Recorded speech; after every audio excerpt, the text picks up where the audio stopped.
What's new from Apple? There's the new iPhone 16 Pro, built for Apple Intelligence. And it comes with the all-new camera control, giving you an easier way to quickly access your camera tools.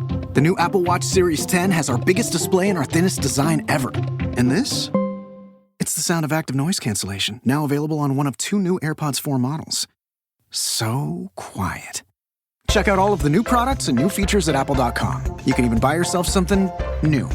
See apple.com for product availability updates. Apple Intelligence coming this fall. Sergeant and Mrs. Smith, you are going to love this house. Is that a tub in the kitchen? There's no field manual for finding the right home. But when you do, USAA Homeowners Insurance can help protect it the right way. Restrictions apply. Earning your degree online doesn't mean you have to go about it alone. At Capella University, we're here to support you when you're ready.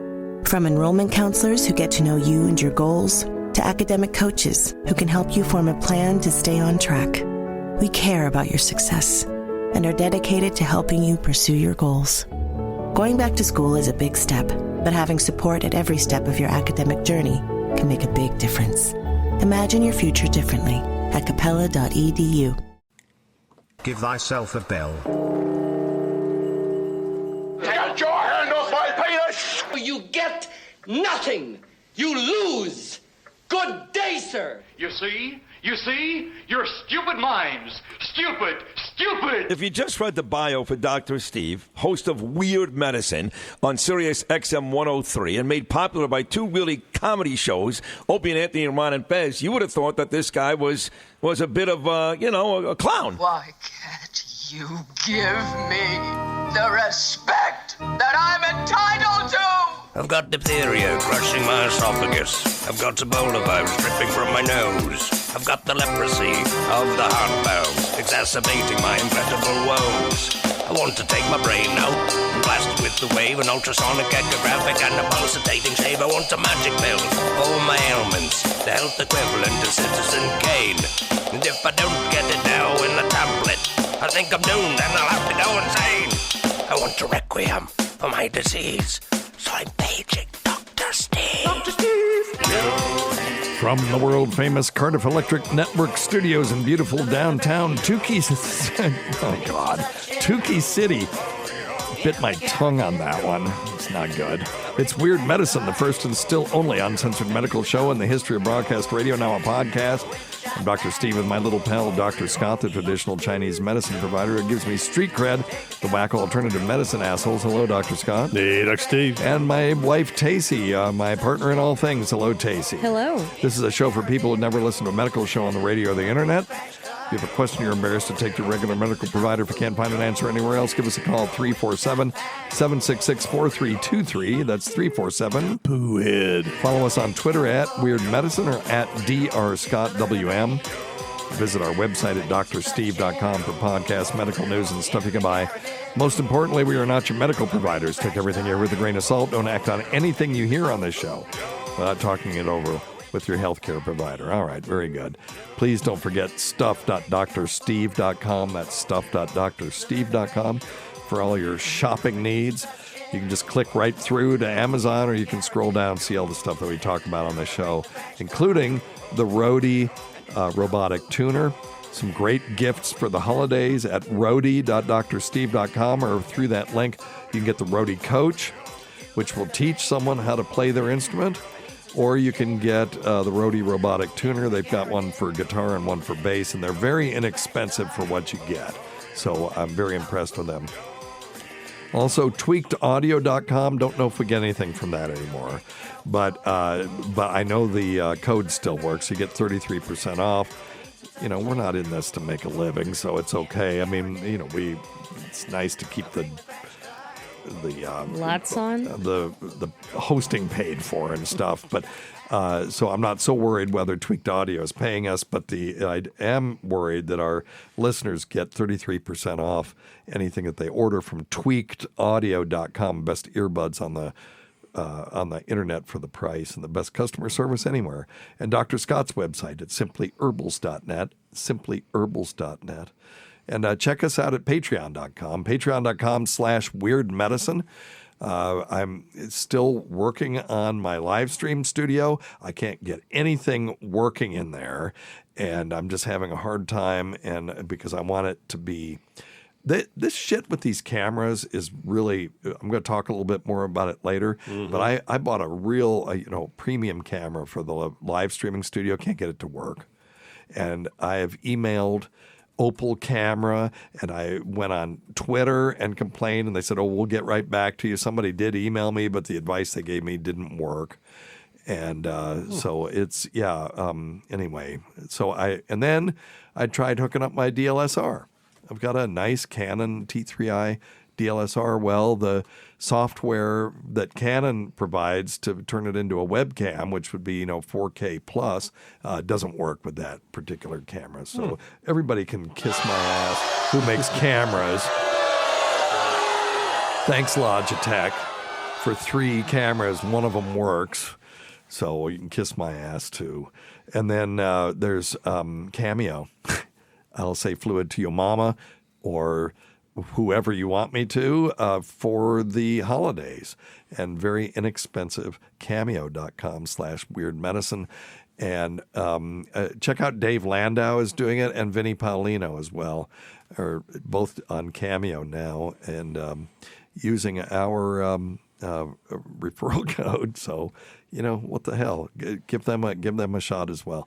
And I've had both of them do cameos. They can't. By the way, let me just throw this out there. This is new. Cameo has a thing called collages, and so it's our son Beck's birthday, and I had Cardiff Electric, Tukey, Vinny. From the Creep Off, because Beck's all about the Dabbleverse stuff, and Dave Landau do cameos for him, and they all come into this collage thing, and then you can send them a link to that, and you can see and you could put pictures on there and put your own wishes and stuff. Tacey, I sent you the link, and you can do that as well. And, anybody can do that. And it's really neat. And then they've got this neat gift where it's a whole bunch of cameos or videos and videos from people that they know. So anyway. You sent me a link on that? I did, yeah. And you said, I don't know what to do. And it's like, well, just click on it and you'll see. You can do anything. You can just write something. Hey, Beck, congrats on turning 20 or whatever, 19. All right? Sounds good. Okey-doke. Cameo.com/weirdmedicine.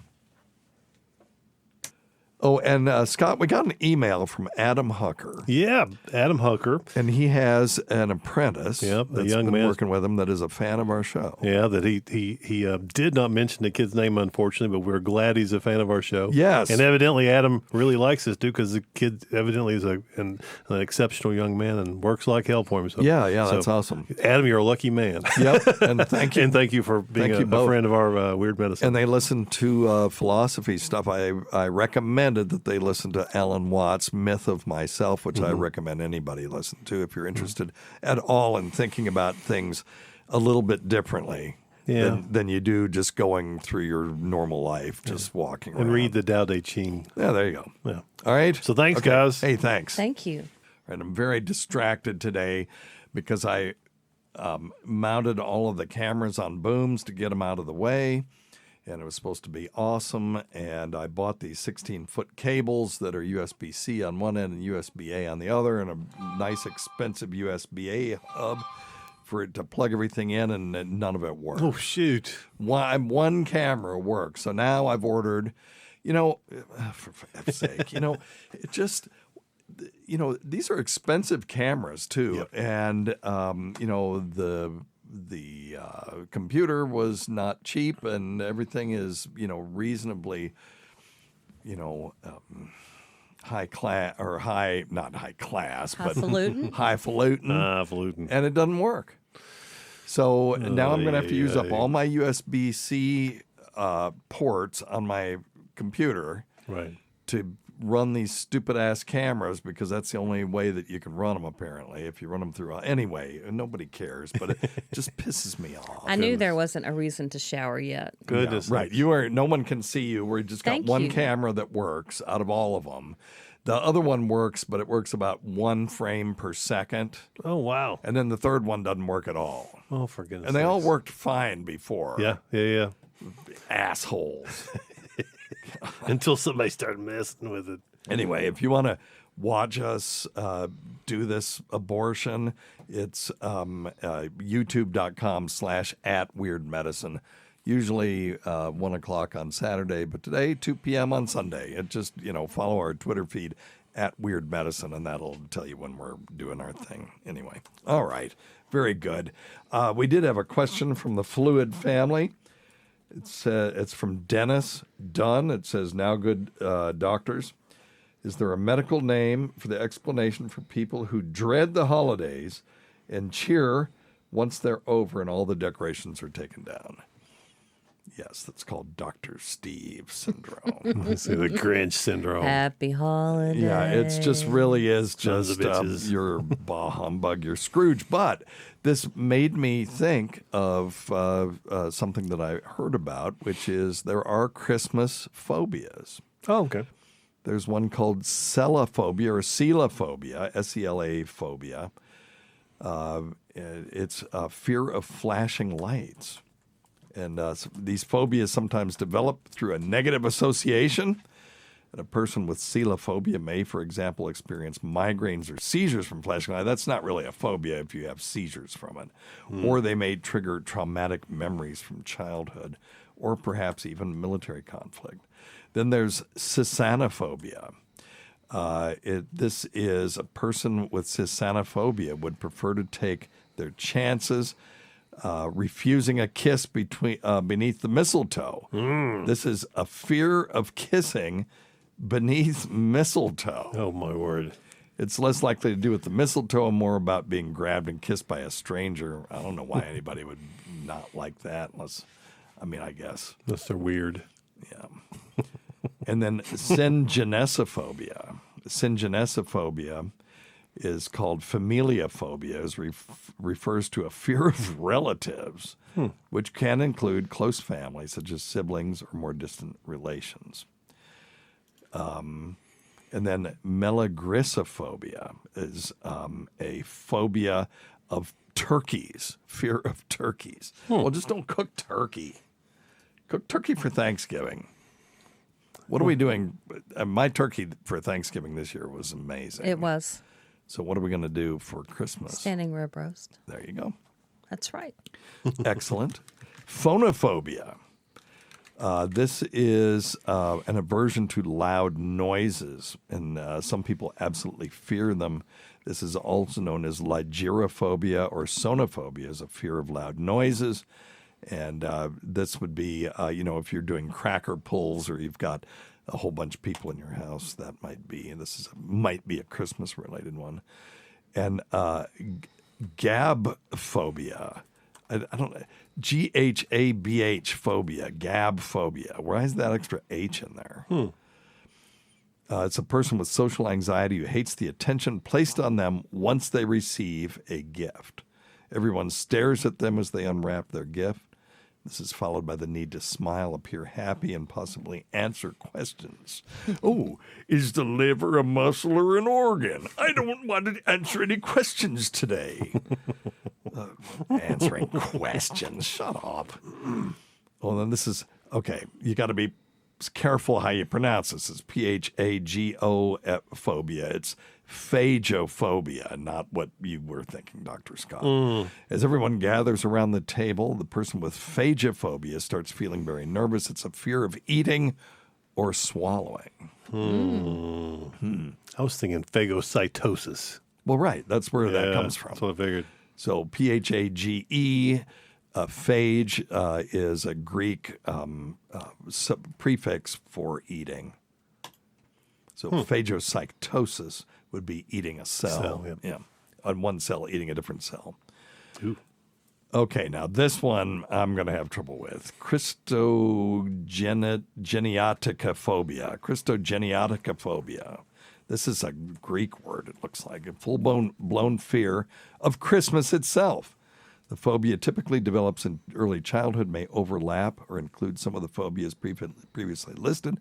Fear of Father Christmas or Sinterklaas is Santaphobia. Parties, symbosiphobia, or Christmas rituals can all feed into the general phobia of the Christmas season. So that might be what Mr. Dunn is worried about. And then ecclesiophobia. Can you figure out what that might be? Ecclesiophobia. Nope. Yeah, it's someone who fears church. Oh, well, yeah. Could be fear of the church makes building sense. or what the church represents. And then let me see. Here's the last one is treatment for these phobias would be cognitive behavioral therapy, hypnotherapy, and counseling. And lots of presents. Yeah, I guess. If you give them a lot of presents, they'll start loving it again. Yeah, Unless they have that present phobia. Oh, right. yeah, And then they have right. grabophobia. Then you're just being mean. With an extra H in it. Then you're just rubbing it in, right? Anyway, well, there you go. There's my answer to Dennis. So, Well, we forgot to talk about Scott's website. Good question. what about Scott's website? Oh yeah. Did we forget to talk about Yeah. Scott's website? Yeah, we went straight to the question, but that's okay, though. Okay. Well, check out Dr. Scott's website at simplyherbals.net. That's simplyherbals.net. You're right. I did. I went straight to talking about. Yeah, I was so excited. You're so excited about answering that question. your phobophobia, the Yeah. fears of fears. You ever get any orders at simplyherbals.net? Oh, yeah. Yeah? I do. All right. Are you still sending stupid tchotchkes out? Because I've got some stuff. Yeah, absolutely. I have some love stickers it. that you can throw in with that. Yeah, that'd be great. Anything you've got would I've be got wonderful. a big pile of shit in here. That'd be fabulous. Thank you. I will I have. need some of that Okay. big pile of shit also. Okay. Yep. I'll give them to you. All righty. Sounds good. Let's do Tacey's time of topics. That sounds good to me. All right. It's Tacey's time of topics. A time for Tacey to discuss topics of the day. Not to be confused with Topic Time with Harrison Young, which is copyrighted by Harrison Young and Area 58 Public Access. And now, here's Tacey. Well, hello. Hello. Feel free to use the bathroom. They Okay, needed so permission I to do think that. we've gone through some of these before, but it's been a long time. So Well, we're going to go I want to do over the Frenchman one for sure. a few weird but real medical conditions. Okay. And the first one is called the Jerusalem syndrome. It occurs when a visit to the Holy Land triggers obsessive ideas about religion and even messianic delusions. The condition can affect anyone regardless of religion. Symptoms include compulsive cleaning and grooming, wearing white robes, and sermonizing. Sufferers without a pre-existing psychiatric condition typically return to normal within 5 to 7 days, feel some shame, and recover completely. Well, you know, what's funny is that it's not dissimilar to if you get in a wreck and you survive it and you go, oh, I'm going to change my life. I almost die. That literally lasts for 5 minutes. Yep. Yeah, that's that happened to me once. Yeah. Yeah, I got in a bad wreck and I was like, oh my God, I almost died. I'm going to really change the way I am. And nope. Still the same. Nope. Yeah. Now, there are different types of Jerusalem syndrome. Did you know that? No, I did There's not. 3 types. Okay. There's Jerusalem syndrome imposed on a previous psychotic illness. So that's someone who's psychotic already goes and becomes, has messianic Starts a delusions cult. or whatever. Yeah. And then type 2 is Jerusalem syndrome superimposed on and complicated by idiosyncratic ideas. This could be someone that has is eccentric or already has some sort of idiosyncratic beliefs. It's not really a psychotic thing. It's just maybe an encapsulated psychosis. And then type 3 is Jerusalem syndrome as a discrete form, uncompounded by previous mental illness. So this would be someone that was previously, quote unquote, normal, who went to the Holy Land and then came back Messiah. Wow. Yeah. That's interesting. All right. Topic number 2. Yes. Walking corpse syndrome. Ooh. Otherwise known as Cotard syndrome. It is a neuropsychiatric disorder in which a person believes they are dead or missing their soul, organs, blood, or certain body parts. Can you imagine? That would be just horrendous. Yeah. Because this condition is so rare, it has been difficult to pinpoint the mechanisms that cause it. Huh. Do they say any more about it? No, just that patients can spontaneously experience a complete recovery even in severe cases. Really? Cases. That's incredible. I'm trying to find somebody who might have that on YouTube, but no, it's just a bunch of people talking about it.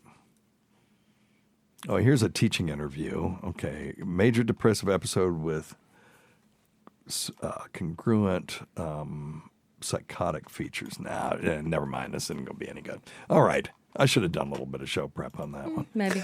Okay. Third topic, foreign accent syndrome. Yeah.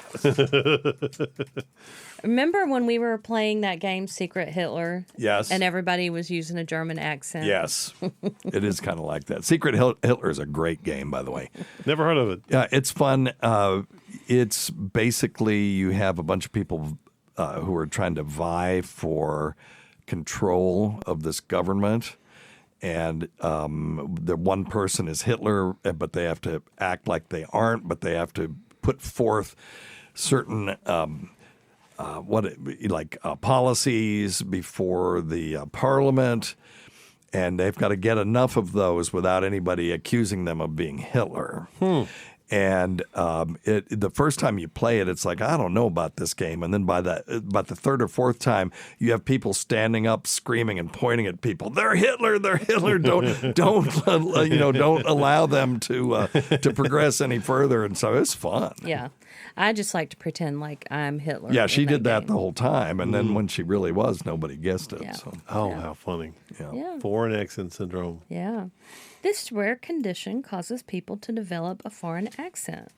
The disorder is caused by damage to a part of the brain associated with speech. Stroke is the most common cause, but trauma, tumors, and other neurological conditions, such as MS, may also cause patients to begin speaking with a different accent. So what it is, it's not really a foreign accent, is it? It's just a different accent. Yeah, the accent usually isn't very good, it says, and Right. native speakers can recognize that it's not authentic. Speech therapy may help, but symptoms can last for years or become permanent. Here's a person, this is from CBS News. Rare syndrome makes Texas mom speak with foreign accent. Let's see. They always are asking me how my mom got that accent. Lisa Alamia Oh, I'm not from England, sorry. is 100% Texan. People who don't know me, hey, where are you from? I'm from Rosenberg. Oh, where's that? I'm like, we're here in Rosenberg. Oh, you're from here. How'd you talk like that? So that's when the whole story comes up. 6 months. Isn't that interesting? Now, you would know if she was phony baloney if she started saying things like in it and, oh, look at that bloke and stuff, right? Or get in. Or are you taking the piss? Because someone from Texas would never say that. But someone from the UK would with say that pants. accent. Oh, So if she pants. says, right. Yeah, pants. Oh, my cake is pants. Now, if she said that, then you know she was phony. Because she has a foreign accent doesn't mean that she's going to speak a different dialect. Right. Right. Use That makes different sense, yeah. words differently. So I don't know, but that's really interesting. Okay. She still sounds like she uses Texas hillbilly language with an English accent. That's right. That's how you would know that it was Gotcha. real. That makes sense. Okay. I'm with you now. That she wasn't watching the British baking show and just And decided trying to that she's talk going like those guys. Yeah. That's hilarious. The next one, jumping Frenchmen of Maine. Okay. This condition is named after a group of French-Canadian lumberjacks who worked in northern Maine in the 1870s, also known as hyperekplexia. Okay. It involves an extreme reaction to stimuli that causes uncontrollable jumps and startle-induced falls. Most people first experience symptoms right after birth, a condition referred to as stiff baby syndrome. The syndrome can often be effectively treated with benzodiazepines, a drug class used to treat anxiety. Yeah. There you go. It's got to be related to like fainting goats. Because fainting sounds goats, like. when you startle them, they'll kind of jump and then they just faint. Yeah. That's a funny thing. Yeah. That's all it says about it. So startle reaction is a natural occurrence. It's normal, rapid, involuntary response to sudden or unexpected stimulus. The jumping Frenchmen of Maine were different. They wondered if it was an extreme condition response to a particular situation. but it was first identified among these late 19th century people in Maine and Quebec among an isolated population of lumberjacks. So I just wonder if it was genetic. Yeah, interesting. Almost had to be, you'd think. It's one group of culturally specific similar disorders called the startle matching syndromes. Huh. Well, there you go. What about that? Interesting. This next one sounds pretty cool. Dr. Strangelove syndrome. This condition involves uncontrollable hand or limb movement. The condition is also referred to as alien hand syndrome. From time to time, when the other hand is engaged, the affected hand may hop in and try to interfere with that hand to do something to counter it. Yeah, now, can you that imagine? happened in Dr. Strangelove. That's crazy. AHS is usually the result of a tumor, stroke, or surgery that affects the corpus callosum. Right. That's the group of nerves that connect the right side of the brain to the left side of the brain. And damage to the right hemisphere impacts the left hand and vice versa because one side of the brain controls movement of the body's opposite side. Yeah. Yeah, here I'm looking at an article from, what is this, from Procedures of Baylor University Medical Center. 77-year-old woman presented with a complaint of observing her left hand moving without her knowledge while watching television. It stroked her face and hair as if someone was controlling it. Creepy. Movements only lasted half an hour, but on recovery, she had left hemiparesis. In other words, she had weakness on the left side. So it happened just for about a half hour, and then she was paralyzed on that side. So it was probably a prodrome of a stroke. Right. And but alien hand syndrome, a phenomenon in which one hand is not under control of the mind. It is, but it's not under control of the integrated mind.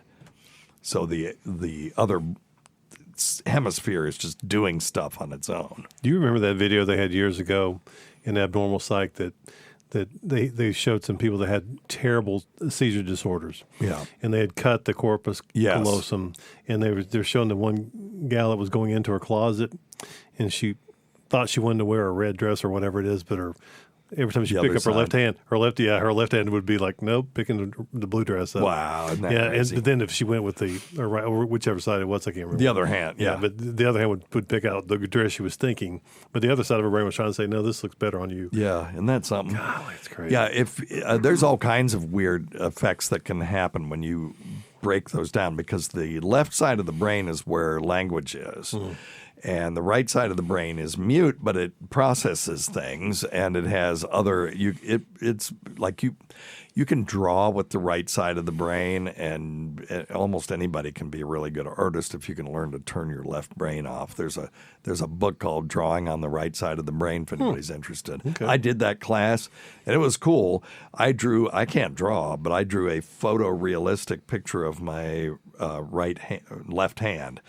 But it was such a pain in the ass. I never wanted to do it again, but it was cool knowing that I could. Wow. But anyway, so you can show a picture just to the right side of the brain, and because the eye is divided up that way too, so you can create a device that will show a picture only to the right side of the brain. Let's say it's a horse, and then you ask the person what they saw, and they can't name it. But as soon as you show them pictures of a bunch of different things, they can pick out the picture of a horse. Wow. Yeah, it's really interesting. Isn't that incredible? Yeah. Anyway. So that concludes Tacey's time on topics. Very good. That's it. Those are the only ones you liked out of that list? I mean, I don't want to waste them all on one show. Oh, okay. Well, that's okay. We're just killing time.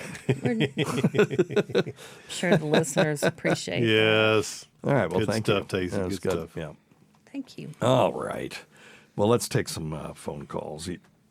Number one thing, don't take advice from some asshole on the radio.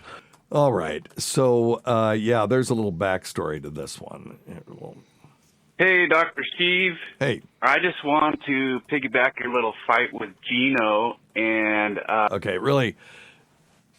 So, he's talking about Gino Bisconte, who we've had on this show, and I've been on his show. We're fine. He, I guess, just got wound up because I showed a picture of my partner's COVID-19 test that was positive, and we were in the same room, like this size for 8 hours. Mm-hmm. And I just posted it. Don't post anything about COVID. No. Because I posted on Twitter. I said, well, I guess we're going to see if this vaccine works. Well, what everybody knows, I took the vaccine, the booster, and why I did it. Gino doesn't know any of that, and he just starts sending me all these articles about why the mRNA vaccine is bad. And my stance has always been I'm not pro-mandate. I'm anti-mandate. It's not been approved by the FDA. And but I think it's a matter of choice. For me, because it took out an eighth of my lung before, and I'm at extremely high risk of any upper respiratory virus. Right. So for me, the benefit outweighs the risk. For other people, you got to talk to your healthcare provider about it and figure out what your risk is. And then you just decide. It's, I couldn't be more libertarian on this. But he doesn't know that. He doesn't listen to me. And so he just saw me do that. And it's like, he started just with the typical screed, the anti-mRNA vaccine screed, and that's fine. I just said, I don't know, Gino, I don't know what the hell you're talking about. Well, anyway, once he sobered up, we were fine. He's like, hey, buddy, come back on my show anytime. So, but that's what he's talking about. Gotcha. Okay. And what it was, the thing that really set Gino off was there was an article in a magazine or online site called the Epic Times. And I just made a joke saying, oh, that great medical journal, the Epic Times. So, how do you feel about the new DNA contamination they're finding in the vaccine? Let me know your thoughts. Yeah, okay, so I will. So what he's talking about is that the Epic Times had an article saying that they found DNA of this monkey DNA called SV40. And let me see if I can get the full claim. Okay, so on June 11th, 2023, Epic Times republished an article by Joseph Mercola, who's well known in these circles about this stuff, which carried the headline, Monkey Virus DNA Found in COVID-19 Shots. The article claims that a group of scientists had found massive DNA contamination in the mRNA COVID-19 shots, including simian virus 40 promoters. That SV40 has been linked to cancer in humans. The finding of DNA means the mRNA COVID shots may have the ability to alter the human genome. Okay, so this same article was republished. This is a preprint article.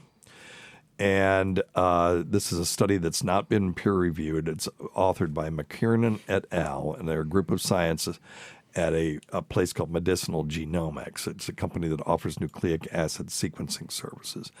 In the preprint, they claimed that they detected DNA in the Pfizer-BioNTech COVID-19 vaccine, and in particular, a particular gene sequence originating from the simian virus, SV40. This is known as a promoter, which can enhance expression of a gene that is located after the promoter. And they explain more about promoters. It doesn't matter.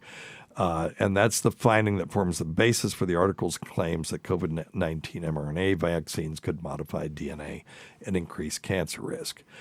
Now, one of the most significant problems with this article is that the vials tested were of quote-unquote unknown provenance. In other words, the authors explained the vials had been sent to them anonymously in the mail without cold packs, but that the vials were unopened.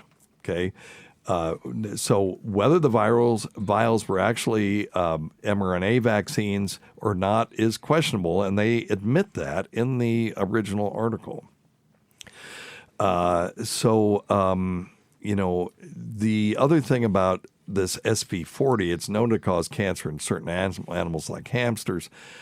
Epidemiological studies don't find an elevated risk in cancer in people. Now, let me just give you the nail, well, that's not a nail in the coffin, but a very important piece of information. SV40 DNA was found in a polio vaccine long time ago. And a certain proportion was a polio vaccine administered between the 50s and the 60s were contaminated with the virus, the actual virus, not just the gene, the actual virus SV40.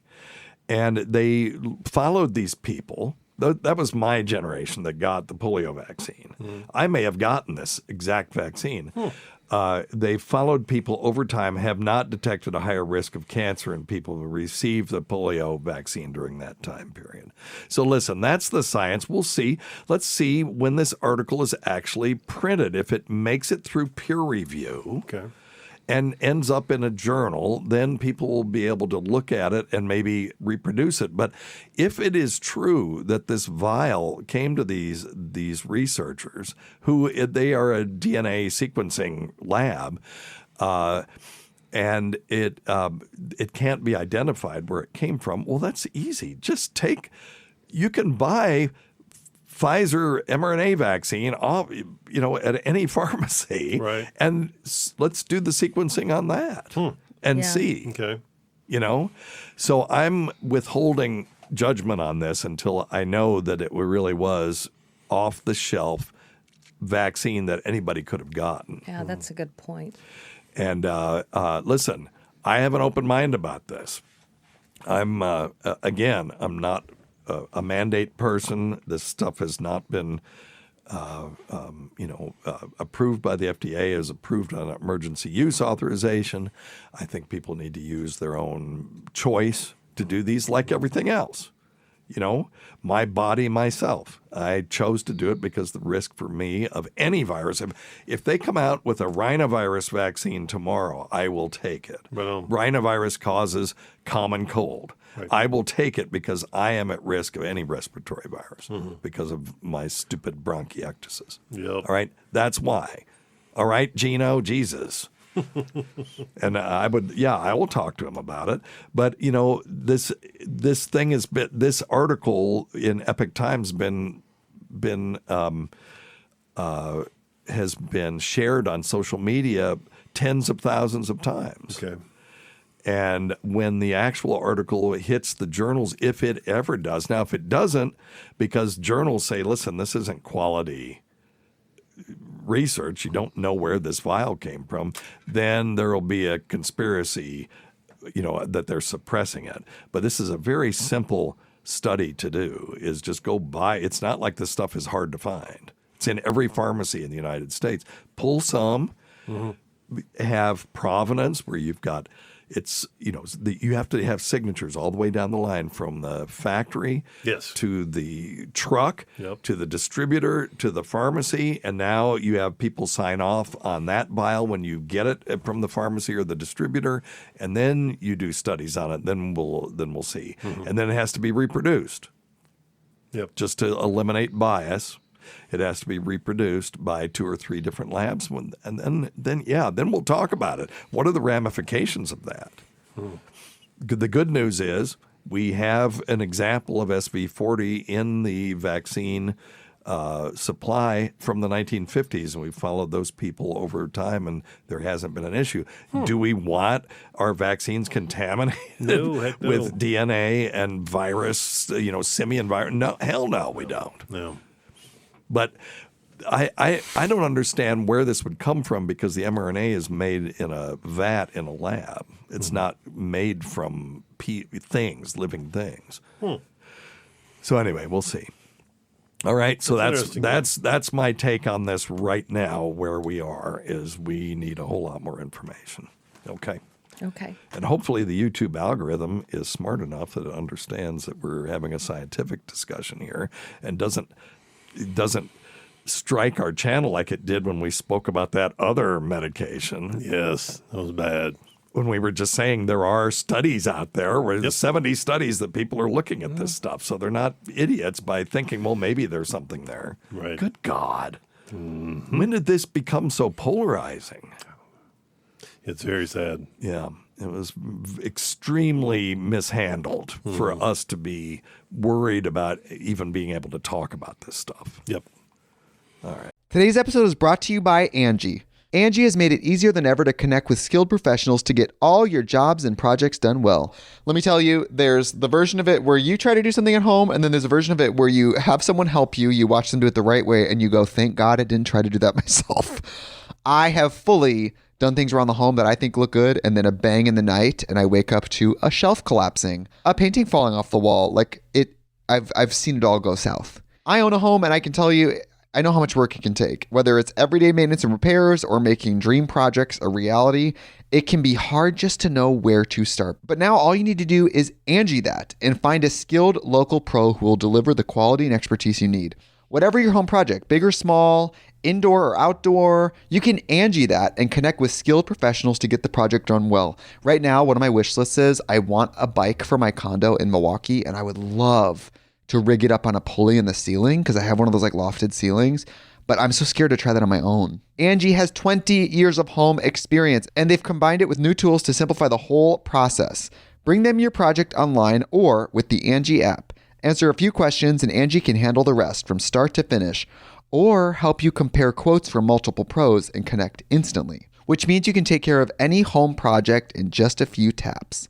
Because when it comes to getting the most out of your home, you can do this when you Angie that. Download the free Angie mobile app today or visit Angie.com. That's ANGI.com. Bring fun to life with the Instax Mini-Link 3 smartphone printer. It's easy to transform your everyday moments into colorful Instax mini prints straight from your smartphone's camera roll. And with the new Click to Collage feature, you can create the ultimate in-app photo booth experience. Instax Mini-Link 3. Don't just take, give. Click or tap now to learn more and shop. If you send hey, they send hey. But with opening moves on Bumble, you can get to better chats faster. Because if you send most underrated summer activity, they send eating spicy soup in front of the air conditioner on full blast. And that's something you can work with. You're still making the first move, but you can choose a question or write your own to get sent to all your matches. So you can relax and see what they come back with. Download Bumble and try it for yourself. This episode is brought to you by PNC Bank, who believes some things in life should be boring, like banking, because boring is steady, pragmatic, responsible. You don't want your bank to be cool or sexy. Sexy is for red carpets, not banks. That's why PNC Bank strives to be boring with your money, so you can be happily fulfilled with your life. PNC Bank, brilliantly boring since 1865. Brilliantly boring since 1865 is a service mark of the PNC Financial Services Group, Inc. PNC Bank, National Association, member FDIC. This episode is brought to you by Pillsbury Toaster Strudel. Make every morning a memory with Toaster Strudel, a fun, convenient, and sweet part of breakfast. Made with sweet filling, creamy icing, and flaky crust, and prepared in minutes in the toaster, oven, or an air fryer. They're the perfect answer to your on-the-go breakfast needs. Mornings are better together with Toaster Strudel. Pick up Toaster Strudel on your next shopping trip.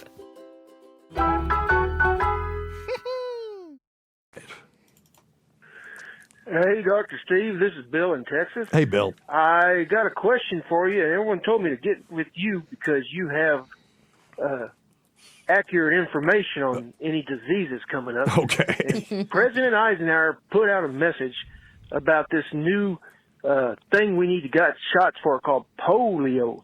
Oh, that son of a bitch. Wondering what you know about it. I'll be waiting for you because I hear you reply in a timely manner.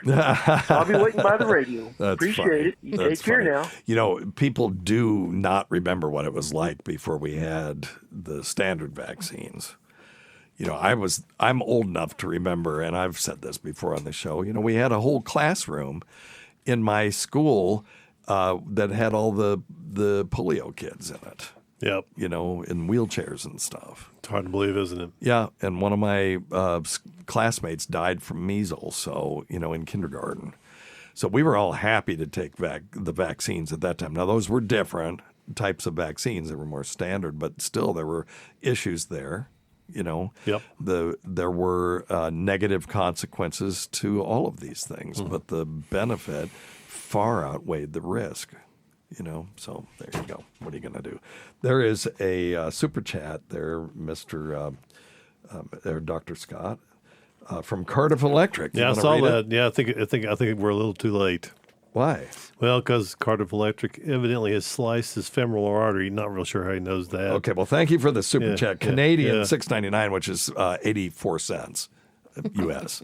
Go ahead. So should we only read half of the... No, you can read it. You can read it because he's a friend of the show. He sliced his femoral artery while I was slicing a bagel on his lap. What should he do? Long time first caller, loves the show. Wait, he was slicing a bagel in his lap? Yep. And he severed his femoral artery? Yeah, it's too late. Yeah, so... Sorry. It's too bad he could have given us another couple of those super chats. Yep, that's true. Well, I tell you what, Mr. Cardiff, when you go to the emergency room, make sure you tell them. Get your hand off my penis! All right. Thank you, sir.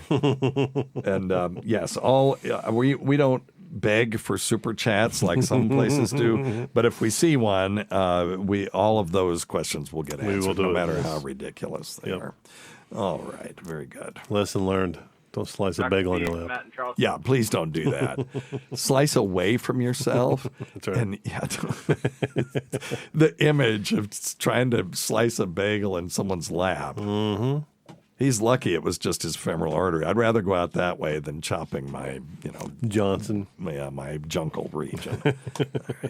Dr. Steve, Matt in Charleston.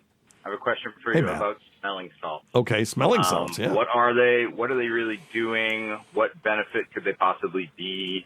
Yeah. Specifically looking at the Juji Mufu smelling salts, this crazy I don't know what that super is. fit guy selling smelling salts and a bunch of other stuff for fitness. Oh, for fitness. Okay, well, now listen, the smelling salts that I'm aware of are ammonium salts.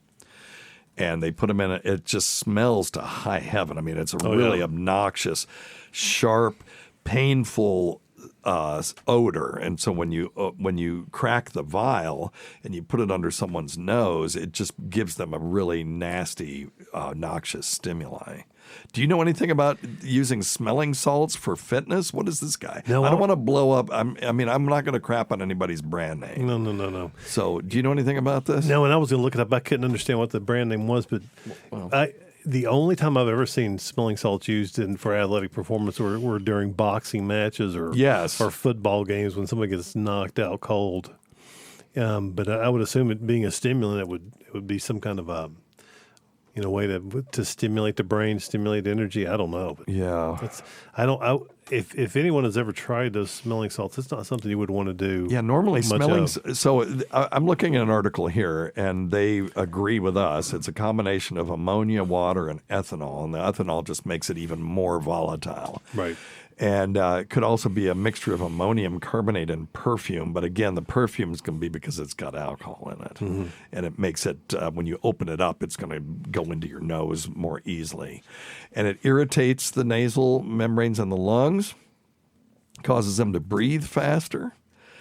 Some people use smelling salts to counteract the impact of head trauma and get in the game sooner. Do not do that. There's a protocol for head trauma now that we have to follow. And let me see here. I'm looking at research from 2014 on athletes using smelling salts as a performance booster noted no positive effects from their use.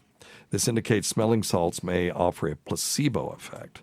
But there was another study that found that the use of ammonia inhalants did have a positive effect on peak force development on one strength test. And they think it's increased psychological arousal from the inhalant. So this might be someone that's powerlifting and, they do the smelling salt and they can maybe do 10 more kilos than they normally would have been able to. Okay. They don't know what the short or long-term side effects are. These things have been around forever, but nobody knows what the shit they're doing with them. They just seem to be annoying. Why don't they just tase themselves as they want to get better? That might work. As they're trying to run a 100-yard dash, tasing yourself in the ass as you're running. Yeah, just to run away from it. Yeah, there you go. That might work. That's our next invention. This says repeated use of smelling salts in this way can put them at risk for future injuries. Really? Why? While smelling salts have no recorded negative effects, the addictive use of them for a sports boost could be hazardous. and open the door for future substance abuse. Well, I think it could do that just psychologically. That I'm looking for some performance enhancer, but also if you are using it and you get this psychological boost and you're lifting an extra 10 kilos, you may be opening yourself up to injury. So don't do that. All right, here we go.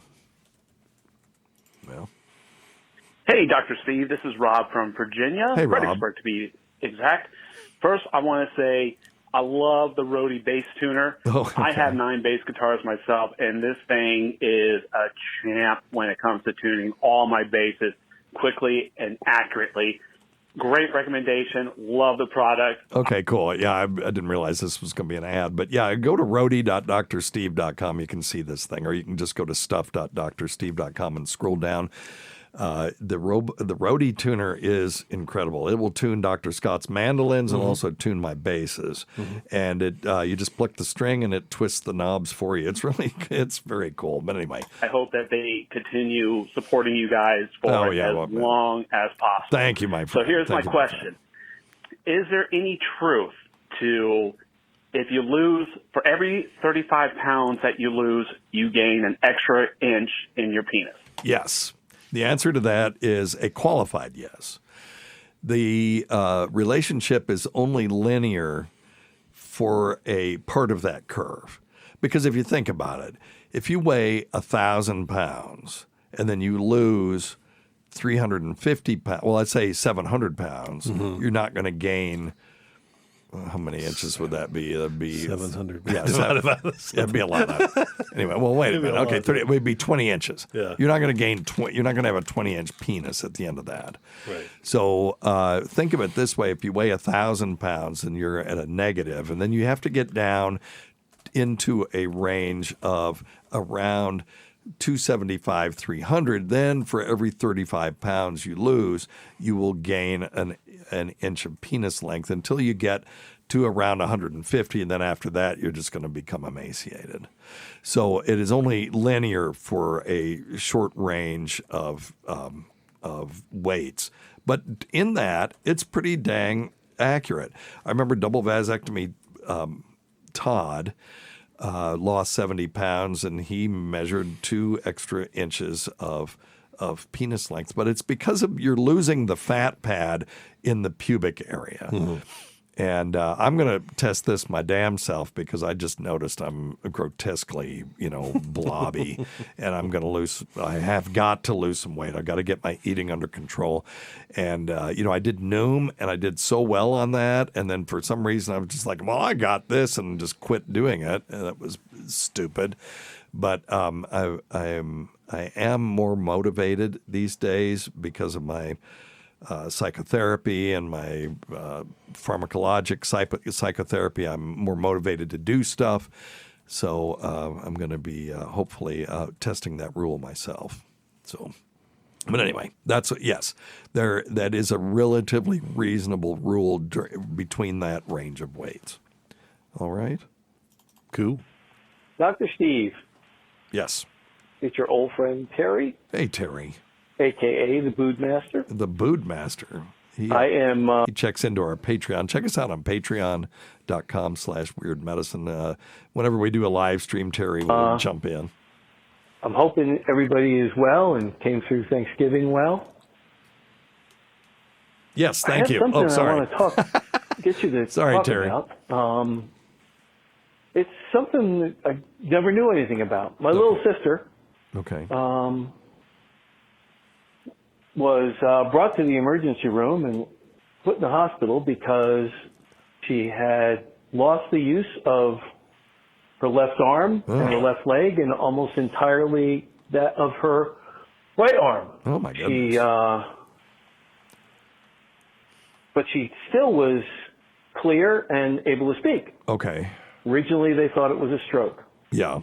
But wait, which arm did he say that she lost? Left arm, left leg, and right arm. Okay. Which is that would be really weird for a stroke to cross. And now, if it is your left arm and left leg, you would very often, if it were a stroke, still be able to speak.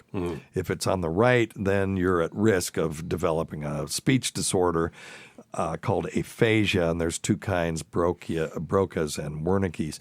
And because the speech center is on the left side of the brain, which controls the right side of the body. So let's see. 7 or 8 MRIs later. 7 or 8. And apparently a spinal tap. Okay.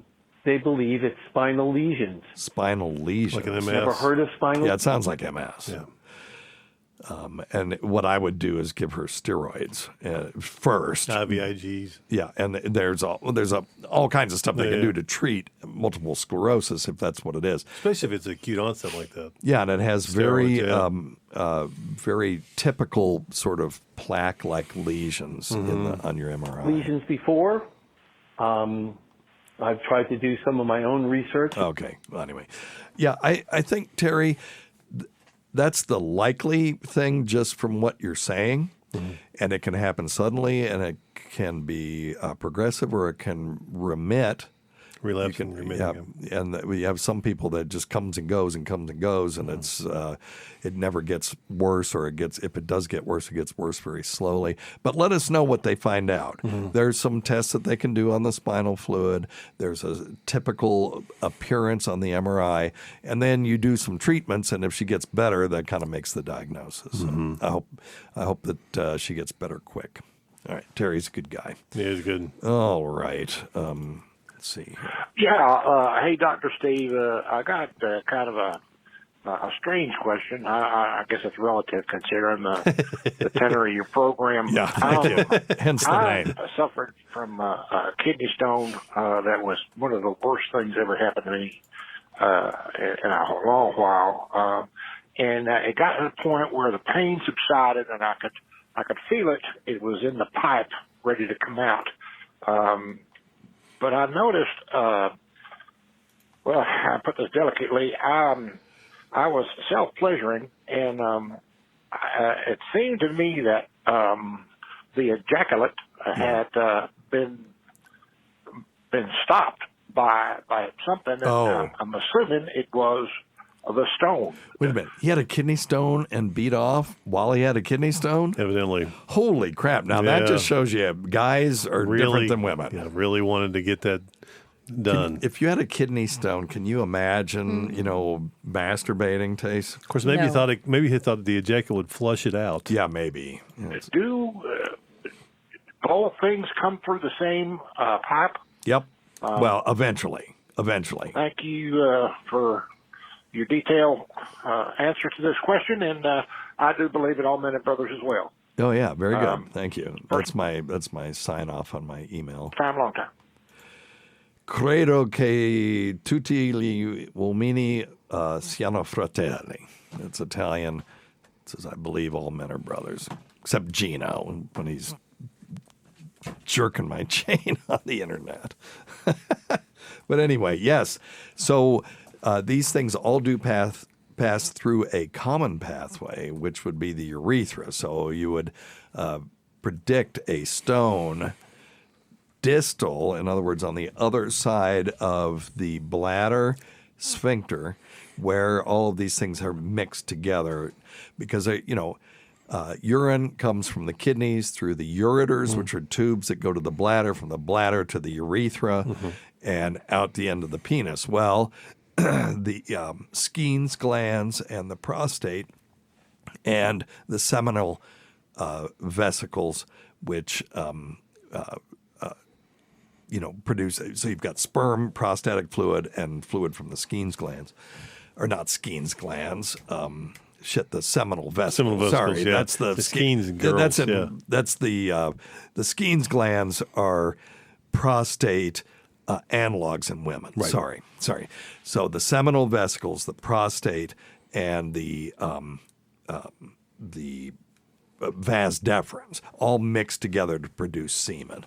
And there's two kinds of fluid: the sort of watery prostatic fluid, the more milky, more velvety seminal fluid, and then 2% of that is from the sperm cells from the seminal vas deferens. So all of these things mix together kind of in a turbo mixer where they all become one fluid and then are ejected through the urethra. And you have to have proper fluid dynamics for that to happen, because if you don't, if the fluid would have less resistance going into the bladder, it'll just go into the bladder. Instead of come out the end of the penis, right? Right. So you have to have a nice tight sphincter at the end of the bladder so that semen doesn't, go backwards, because you can't. Exit only. It's an exit only valve. That's correct. That's correct. And yes, if you had a stone in the urethra that was big enough and below the prostate, correct? Yeah. Right. Well, Yeah. yes, Yeah. right. That would be implied by that. But you're right, Dr. Scott.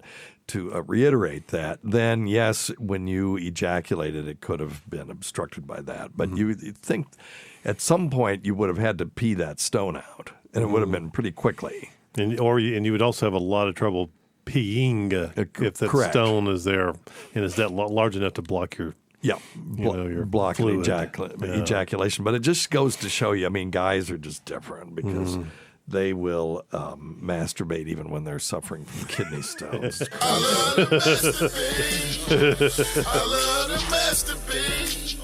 And you know what? Somebody asked me where that song comes from, and I got it off of YouTube. It's gone. It's nowhere to be found anywhere on the internet. I wonder if that guy had like a regular job or something, and something happened. He scrubbed the internet. I can't find it anymore, so I'm glad I have it. What were you going to say? I was just saying, Loganfield's got a question for us. Okay, well, we have 1 minute. Okay, have you heard about castor oil in the belly button therapeutically? No. I've never heard of that. And the other part was, what's your opinion on... Therapeutically for what? It might make your navel feel good. Yeah, no, it's all it says is therapeutically in the belly button. We'll have to. He can clarify because he's still in there. Well, Tacey, you're raising your hand. What did you find on that? I just found that it's a TikTok trend, and proponents claim that applying oil to this area can improve many health concerns, as well as promoting weight loss and stress relief. Okay. Experts, however, say there is no scientific evidence to support these claims. Now, they're also... It's Ayurvedic, is what I'm seeing. Okay. And that's fine. Look, if you think it helps, it isn't going to hurt. It's not going to hurt anything. A dermatologist unless you're ignoring something important. Says that oiling the belly button may help loosen up any crud, making the dirt easier to clean. Well, there you go. Now, that I absolutely agree. So, at the very least, you'll end up with a clean umbilicus. Umbilicus. Cha-cha-cha. Right. It's called Pachodi. Yes. Putting castor oil in your belly button. Okay. Well, there's a name for it. It says here the Ayurvedic, tradition feels that it relieves menstrual pain, improves sleep quality, gives you glowy skin. I believe that. Because it is connected to the uterus, this says. Well, that's not even wrong. Not even completely wrong. You have a thing called a urachus that goes down, and it's a remnant from when you were in your mother's uterus, and it's part of the rudimentary blood supply from when you had an umbilical cord. The claims just don't end. No, they never do. It's fine. They're really easy to do double-blind, placebo-controlled studies on these things, and nobody ever does because it's so goofy. And number one, nobody can make any money off of it. Castor oil's dirt cheap. It's $18, $7 at CVS. But what is castor oil, though? Do you know? No. Comes from a castor seed. Yeah, castor beans. Yeah. But, what the hell is a castor bean? I'm looking it up I'm going to that excellent scientific journal, Wikipedia. It's a vegetable oil pressed from castor beans. Colorless, pale yellow liquid with a distinct taste and color. Huh. Yeah, it's a well-known source of ricinoleic acid. Uh-oh. Is that like where ricin comes from? Ooh. I don't know. Punishment. So, here we go. Since children commonly strongly dislike the taste of castor oil, some parents punish their children with a dose of it. Physicians recommend against the practice because they do not want medicines associated with punishment. I agree with that. I remember when my when my wife's kids, who I raised, were in middle school. I remember they were in assembly, and I came there to pick them up, and I heard the gym teacher yell at them, if y'all ain't quiet, I'm going to assign you a 750-page book. And I was like, and I can do it too. And I'm like, asshole, don't use reading as a punishment, you fucking tool. I can make y'all read 750-page book. Write a paper on it. Mm-hmm. Shut up. Mm-hmm. Anyway, heavy dose of castor oil could be used as a humiliating punishment for adults. Colonial officials used it in the British Raj to deal with recalcitrant servants. Yuck. The most famous use as punishment came in fascist Italy under Benito Mussolini. It was a favorite tool used by the black shirts to intimidate and humiliate their opponents. They were force-fed large quantities of castor oil so as to induce bouts of extreme diarrhea in the victims. Well, they did that to No Filter Paul and Opie and Anthony, but they used Fleet's phosphosoda. Did you ever hear that bit? So he was a guy, he was British. He did T-shirts for Jim Norton, I think. And, he fancied himself to be, a humorist and stuff. And they were like, okay, so here's what we're going to do. They put him in a diaper in the studio and set him on a kiddie pool and made him drink a 3-ounce bottle of Fleet's phosphosoda, which we used to use for bowel prep. Right. And it just rumbles through your gut like a tsunami, emptying you out. And they put Club Soda Kenny at the door and said, you can leave, go to the bathroom if you can get past Kenny. And of course he didn't even try. No. And it was just horrendous, the result. So anyway, all right, that's one. You might be able to still find that on YouTube if you look for No Filter Paul. Bowel prep, maybe. All right.